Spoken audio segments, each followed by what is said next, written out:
Je te dirais que 50% de la job est faite quand tu oses. C'est aussi simple que ça, se lancer en affaires, c'est d'abord faire le premier pas. Le pas le plus compliqué à faire dans un marathon, c'est le premier, parce que ça prend tellement de courage, ça prend tellement un peu de folie aussi pour le faire. Donc la première barrière, c'est nous-mêmes, c'est qu'on n'ose pas assez. Et puis oser, ben il y a déjà 50% du chemin de fait.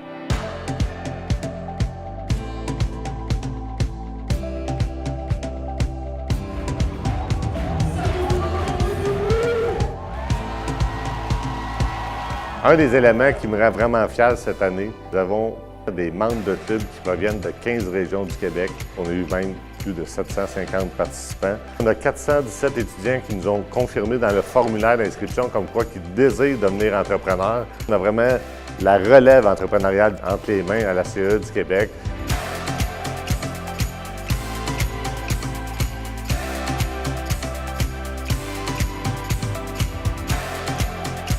Bien, ce qui est extraordinaire, c'est qu'aujourd'hui, on n'a aucune excuse. C'est-à-dire que si on s'était parlé il y a 20 ans, on se serait dit, bien, pour mettre en marché un produit, ça nous prend de la pub, ça nous prend du marketing, ça nous prend des relations publiques, toutes des choses qui coûtent des sous, évidemment.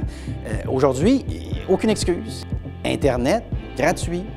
LinkedIn, gratuit. Twitter, gratuit. Facebook, gratuit. Aucune excuse.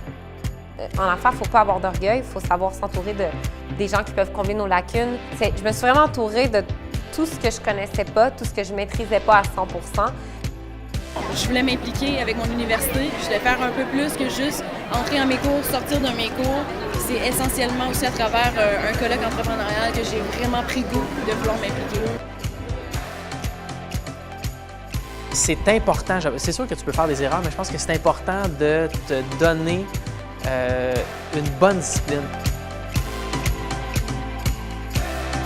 Comment on fait pour gérer son temps? Étant moi-même un homme d'affaires très sollicité, c'est pas facile. Mais je pense qu'il faut y aller avec des priorités et se les rappeler à l'occasion. Évidemment, parfois, c'est dynamique. Tout ça, ça peut bouger. La troisième va passer en deuxième, la cinquième va passer en troisième, selon l'environnement ou le contexte. Mais c'est important de savoir exactement pourquoi on se lève, pourquoi on se bat tous les jours. Et ça devrait être au cœur de vos décisions dans la gestion de votre temps.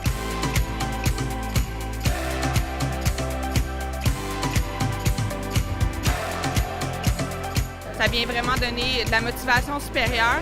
Puis si en plus tu es en lien avec le domaine d'études pour lequel tu es vraiment dans le concret.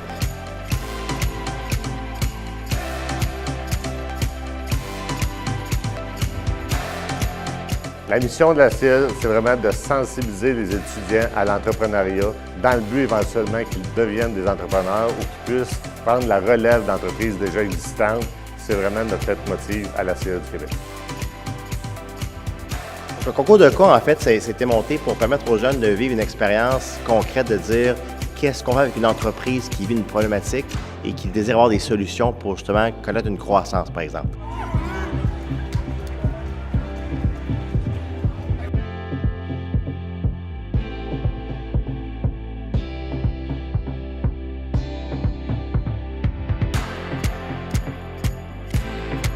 Faire du réseautage, participer au colloque de la CAE, à des clubs d'entrepreneurs étudiants, c'est le début d'une immense aventure.